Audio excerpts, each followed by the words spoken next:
આદરણીય સંચાલક શ્રી, શિક્ષકગણ તેમજ વાલા બાળ મિત્રો, આજે હું તમારા માટે એક સરસ મજાની વાર્તા લઈને આવી છું, જેને તમારે શાંતિથી સાંભળવાની છે. તો એક હતો ચક્કો અને એક હતી ચક્કી. એક દિવસ ચક્કાને ચક્કીને ખીચડી ખાવાનું મન થાય છે, એટલે ચક્કી ચોખાનો દાણો લાવે છે અને ચક્કો મગનો દાણો લાવે છે, અને પછી બંને ચોખા ઉપર તપેલી ચડાવીને ખીચડીને ચડવા મૂકે છે. થોડી વાર પછી ચક્કી કહે છે, ચક્કા તમે ખીચડીનું ધ્યાન રાખજો, હું પાણી લઈને આવું છું. એટલે ચક્કાએ કહ્યું સારું. પછી ચક્કી બેન તો પાણી લેવા જાય છે. થોડી વાર પછી ચક્કાને બહુ જ ભૂખ લાગી, એટલે ચક્કાને થયું કે ચક્કી બેન તો આવવામાં વાર કરશે, પણ મને બહુ જ ભૂખ લાગી છે. એટલે એમનાથી ભૂખ સહન ના થઈ, એટલે એમને જે ખીચડી બનતી હતી એને એ ખાઈ ગયા. એટલે પછી થોડી વાર પછી ચક્કાને વિચાર આવ્યો કે હું તો ખીચડી ખાઈ ગયો છું, જો ચક્કી આવશે તો મારા પર ગુસ્સે થશે અને પૂછશે કે કોણે ખીચડી ખાધી. એટલે એમને તો એક વિચાર આવ્યો કે હું આંખો પર પાટો બાંધીને ઊંઘી જાઉં.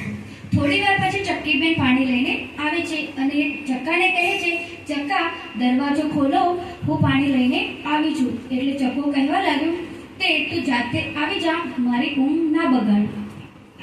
ચક્કી તો ઘરમાં આવી અને જોયું તો તપેલીમાં ખીચડી હતી નહીં. એટલે ચક્કી કહેવા લાગી, આપણી ખીચડી કોને ખાધી? એટલે ચક્કાએ કહ્યું, જરૂર આપણી ખીચડી રાજાના કાળિયા કૂતરાએ ખાધી હશે. એટલે ચક્કી કહેવા લાગી, તો ચલો આપણે રાજા જોડે જઈએ અને રાજાને ફરિયાદ કરીએ. તો ચક્કી અને ચક્કો તો રાજા જોડે જાય છે અને રાજાને કહે છે કે તમારા કાળિયા કૂતરાએ મારી ખીચડી ખાઈ લીધી છે. એટલે રાજાએ સિપાહીઓને કહ્યું, કાળિયા કૂતરાને અહીં લાવો.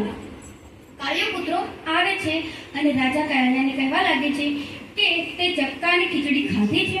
એટલે કાળિયો કૂતરો કહે છે, ના રાજા, મેં ચક્કાની ખીચડી ખાધી નથી. એટલે રાજા બોલ્યા, તો સિપાહીઓ આ બંનેનું પેટ ચીરો. જો જેને ખીચડી ખાધી હશે એના પેટમાંથી ખીચડી બહાર નીકળશે. એટલે કૂતરો તો ડર્યા વગર કહેવા લાગ્યો, હા જરૂરથી ચીરો, જો મેં ખીચડી ખાધી જ હશે તો મારા પેટમાંથી બહાર નીકળશે. પણ ચક્કો તો ડરવા લાગ્યો, કારણ કે એને ખીચડી ખાધી હતી. એટલે એને લાગ્યું કે હવે હું પકડાઈ જઈશ. એટલે એને એ ડરથી જ રાજાને કહ્યું કે રાજાજી, આવું ના કરશો, મેં જ ખીચડી ખાધી છે, મને માફ કરજો. પણ રાજા તો ગુસ્સે થયા અને રાજાજી ચક્કાને કહેવા લાગ્યા કે તે મારા નિર્દોષ કૂતરા પર આરોપ આપ્યો છે, એટલે તને આની સજા તો મળશે. રાજાએ સિપાહીઓને કહ્યું, આ ચક્કાને ઊંડા કૂવામાં બાંધી લો, ઊંડા કૂવામાં બાંધીને લટકાડો. ચક્કાને તો ઊંધો લટકાડ્યો અને ચક્કી બેન બિચારા રડવા લાગ્યા. કૂવા જોડે એક ઝાડ હતું અને ઝાડ પર વાંદરી બેઠી હતી અને ચક્કીને રોતી જોઈને એને દયા આવવા લાગી.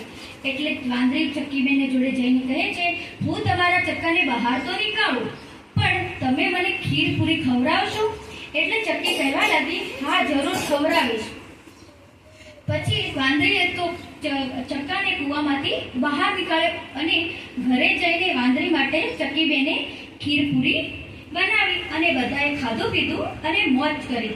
તો હવે આપણે આ વાર્તા પરથી એક બોધ લેવાનો છે કે ક્યારેય જૂઠું બોલવું નહીં. જો જૂઠું બોલે તો આપણને એની સજા મળે અને આપણે કોઈની મદદ કરીએ તો સરસ મજાની ખીર પૂરી ખાવા મળે. તો આપણે શું કરવાની? મદદ કરવાનું. શું કરવાનું?